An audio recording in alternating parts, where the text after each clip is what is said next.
বেকার যন্ত্রণার চিৎকারে পরিণত হয়, তখন সব মজা সেখানেই শেষ হয়ে যায়। 3 বন্ধু মিলে একসাথে তাকে টানতে শুরু করে, কিন্তু ততক্ষণে অনেকটাই দেরি হয়ে গেছে। সুড়ঙ্গের ভিতর থেকে এক অত্যন্ত বিশাল আকারের সাপ এক ঝটকায় মুহূর্তের মধ্যে তাকে নিজের কবজায় নিয়ে ভিতরে টেনে নিয়ে চলে যায়। আতঙ্কিত হয়ে আরবিং হাত বাড়িয়ে তাকে বাঁচানোর চেষ্টা করে, কিন্তু পরের মুহূর্তে একটি সাপ তার হাতে কামড়ে ধরে। অনেক কষ্টে তাকে বাইরে বার করার পর তার হাতে লেগে থাকা ওই সাপটিকে 2 টুকরো করে দেয় তারা, কিন্তু ততক্ষণে ক্ষতি যা হওয়ার হয়ে গেছে।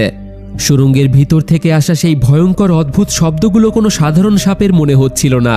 সবারই এটাই ধারণা হতে শুরু করে সেই গুহাতে কোনো সাধারণ সাপ নয়, বরং কোনো দানব লুকিয়ে আছে। ভয়ে তারা পিছনে ফিরে আর না তাকিয়ে তাদের নৌকার দিকে পালিয়ে যায়। দিন গড়িয়ে রাত হয়ে আসে। মেঘলা আকাশের কারণে প্রবল ধারে বৃষ্টি হতে শুরু করে।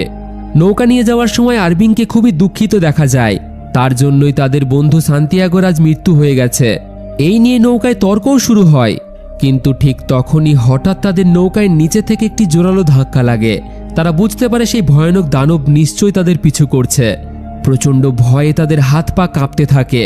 তখনই তাদের কিছু বুঝে ওঠার আগেই নৌকায় আরও একটি প্রচণ্ড জোরালো ধাক্কা লাগে। এবার ধাক্কাটি এতটাই জোরালো হয় যে পুরো নৌকাটি টালমাটাল হয়ে যায়।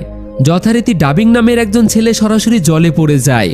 ডাবিংকে পড়তে দেখে বামিয়ান আতঙ্কিত হয়ে নৌকার উপরে উঠে তাড়াতাড়ি আলো জ্বালিয়ে দেয়। ওদিকে আরবিং আর দেরি না করে দড়ি দিয়ে বাঁধা একটি টায়ার জলে ফেলে দেয়, যাতে ডাবিং সেটি ধরতে পারে। এই সব কিছু মাত্র কয়েক সেকেন্ডের মধ্যেই ঘটে যায়। আতঙ্ক প্রতি সেকেন্ডে সেকেন্ডে বাড়তে থাকে। এরই মধ্যে যখন আরবিংয়ের নজর বামিয়ানের দিকে পড়ে, তাদের গায়ের রক্ত ঠান্ডা হয়ে আসে। সে তার পিছনে একটি বিশাল আকৃতির সাপকে দাঁড়িয়ে থাকতে দেখে, এবং পরের মুহূর্তেই সাপটি সেখান থেকে অদৃশ্য হয়ে যায়, যেন মনে হচ্ছিল জলের মধ্যেই মিলিয়ে গেছে। আর ঠিক তখনই কিছু করার আগেই সেই সাপটি জলের মধ্যে থাকা ডাবিংয়ের উপর হামলা করে। মুহূর্তের মধ্যেই তাকে নিয়ে জলের নিচে চলে যায়। আরবিং সাহস দেখিয়ে ধারালো বল্লভ দিয়ে সাপটিকে মারার চেষ্টা করে, কিন্তু সেই সাপটি কোনো সাধারণ সাপ ছিল না। সাপটি পাল্টা সজোরে নৌকায় ধাক্কা মারতে আরবিং হাওয়ায় ছিটকে যায়।